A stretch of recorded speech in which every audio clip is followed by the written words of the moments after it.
চৌধুৰী লোকসভা সমষ্টিৰ প্ৰাক্তন সাংসদ মাননীয় হজৰত বদৰুদ্দিন আজমল সাহেব ডাঙৰীয়া আজিৰ এই জনতা কাৰ্যসূচীত উপস্থিত থকা AAP দলৰ কাৰ্যকৰী সভাপতি মাননীয় আমাৰ যমুনামুখ সমষ্টিৰ বিধায়ক প্ৰাক্তন সাংসদ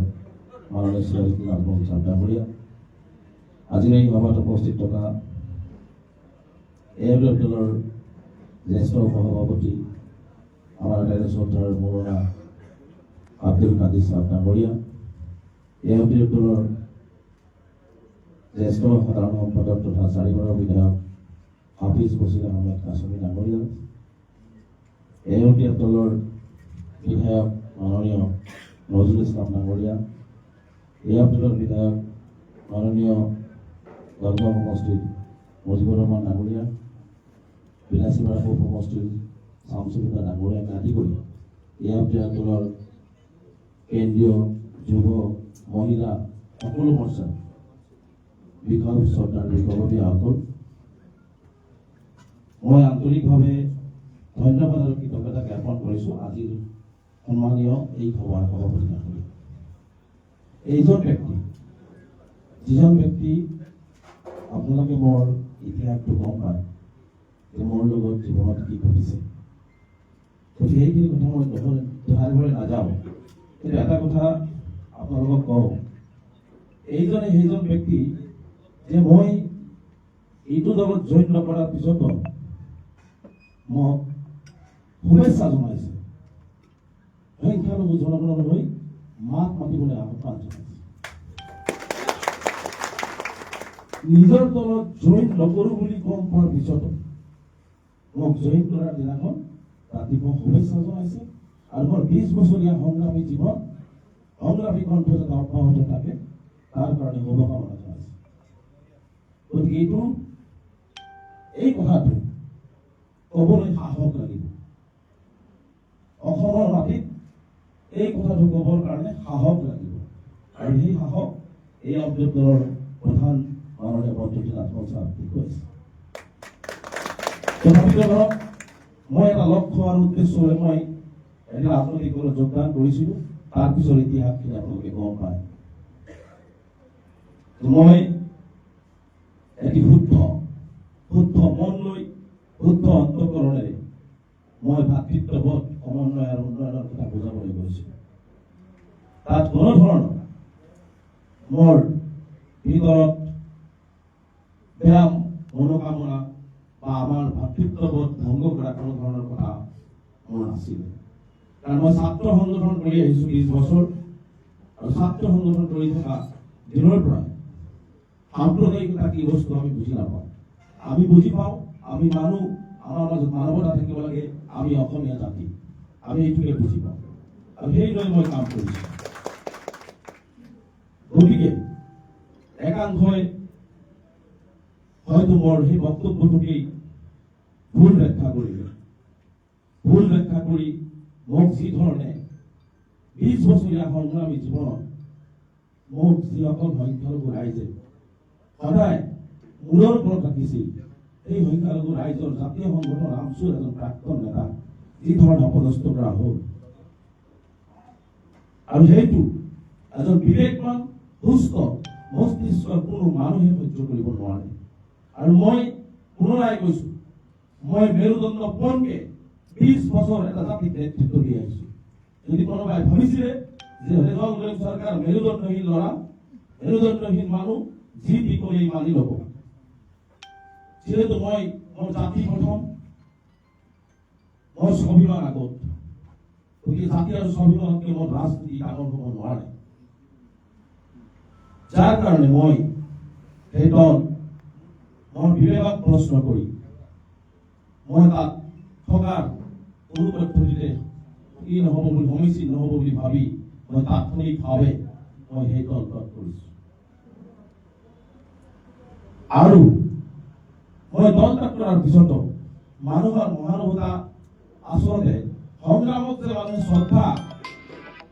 কৰে বা কৰিব লাগে এই কথাখিনি আকৌ বৰদলৈ আত্মা ডাঙৰীয়াই কিন্তু প্ৰমাণ কৰি দিলে। কাৰণ মই যেতিয়া অসহায় হৈছিলো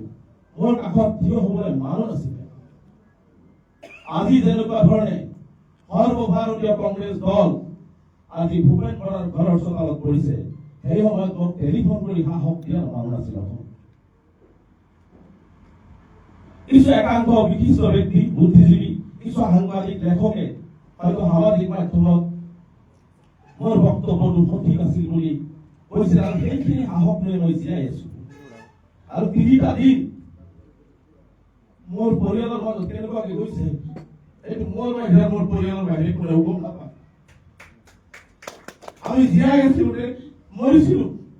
এই 3টা দিন আমি গম পোৱা নাছিলো। কাৰণ লক্ষ্য আৰু উদ্দেশ্য লৈ আগবাঢ়ি গৈছিলো। জাতিক কেতিয়াও গাদ্দাৰি কৰা নাছিলো। সন্মুখৰ পৰা নাখাই হলেও কষ্টকে হলেও মানুহৰ পৰা ভিক্ষা কৰি হলেও সংগ্ৰাম অব্যাহত ৰাখিছিলো। আৰু তেনেকুৱা এজন ল'ৰা ছোৱালী অৱস্থা কৰিছে, তাৰ মানসিক অৱস্থা কেনেকুৱা হ'ব পাৰে আপোনালোকে চিন্তা কৰক। আৰু সেই মোৰ দেউতাক মৰাৰ দিনাখন যি পৰিৱেশ হৈছিলে মোৰ ঘৰত, সেই অনুৰূপ পৰিৱেশ মোৰ ঘৰত 3 দিন কৰিছিল। কিন্তু কাষত থিয় হ'লে হয়তো 2-4জন উপকান্তি বহুত ভাল পোৱা এই 2 মানুহৰ বাদে আজি ভূপেন বৰাৰ চোতালত যেনেকে আজি আঁঠু লৈছে যাই সৰ্বভাৰতীয় কংগ্ৰেছ দলে সেইটো এটা ফোন তেওঁলোকে কৰিবলৈ সাহস পোৱা নাছিল। যি নহওক সেই সময়ত কিন্তু বঙাইগাঁও জিলাত গৈ পদ্ধতি আজমল সাহেবে বালাপাৰাত গৈ কিন্তু কৈছিলে যে মোৰ এই সংগ্ৰামী কণ্ঠটো জীয়াই ৰাখিবৰ কাৰণে মোৰ দলৰ ৰাস্তাটো এতিয়াও খোলা আছে। যোৱাৰ আগতো মোক শুভেচ্ছা দিলে সংগ্ৰামী কণ্ঠ অব্যাহত ৰাখিবৰ কাৰণে। মোৰ লগত ঘটা ঘটনাৰ কাৰণে আকৌ দৰ্জাটো খুলি ৰাখিলে যাতে সংগ্ৰামী সত্তাটো জীয়াই থাকে। আৰু মই সেইদিনাখনে ফোন লৈছিলো যে মোক যিহেতু মোৰ সংগ্ৰামী কণ্ঠটোক যিহেতু জীয়াই ৰাখিব বিচাৰিছে মোৰ নামত যদি আপোনালোক চাওক।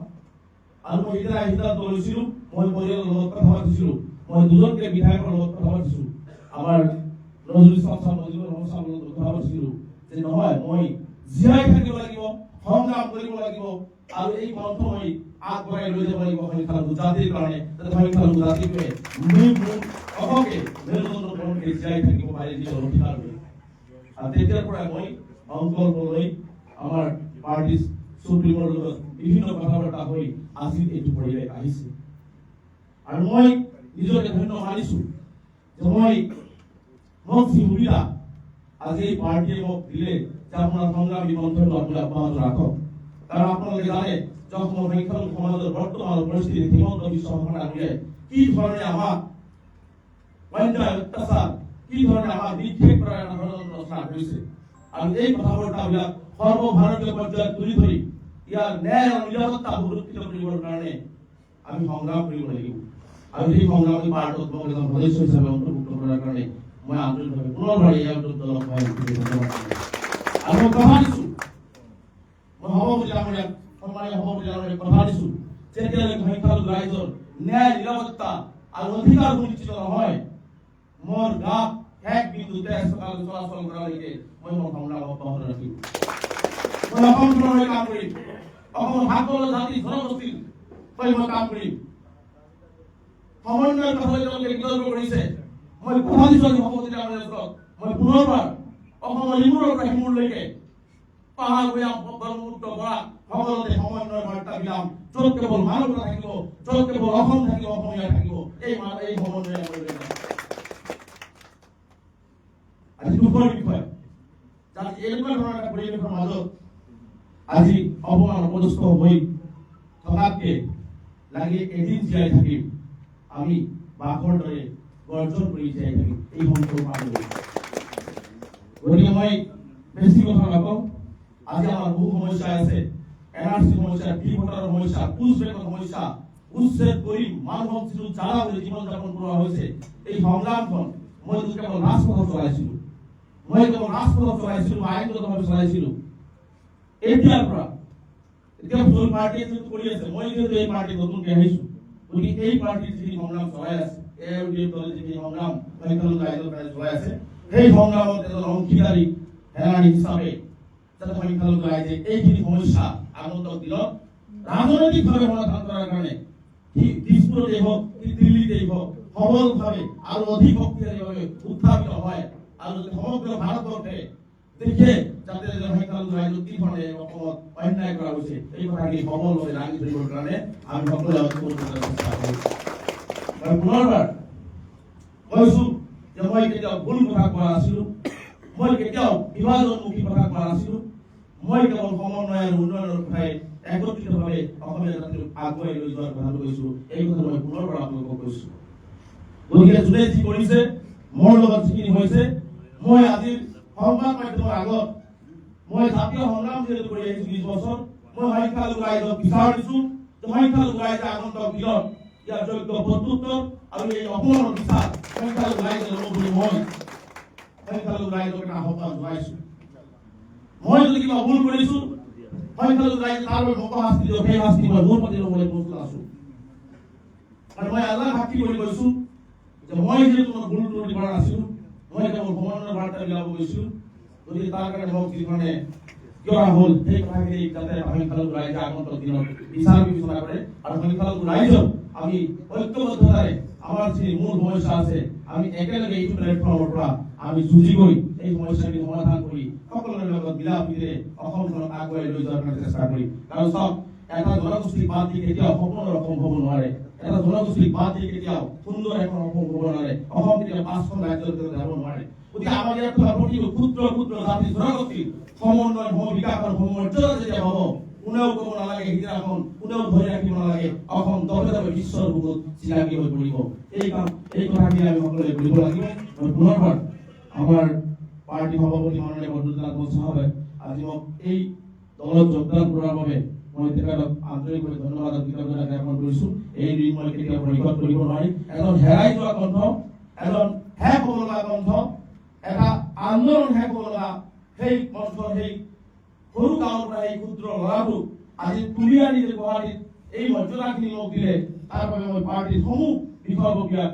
মই তেওঁলোকৰ ওচৰত চিৰঋণী হৈ থাকিম। আৰু মই কথা দিছোঁ যে মই পাৰ্টিত থাকি সকলো জাতি জনগোষ্ঠীৰ লগতে মোৰ যি নিষ্পৃত নিৰ্যাতিত জনগোষ্ঠী সেই জনগোষ্ঠীৰ হৈ মই কথা ক'বৰ কাৰণে মই সুবিধা কৰি দিব। ধন্যবাদ জনাইছোঁ।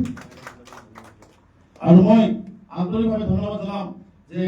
বিশেষকৈ বঙাইগাঁও জিলা সমিতিৰ এওঁটেফ দলৰ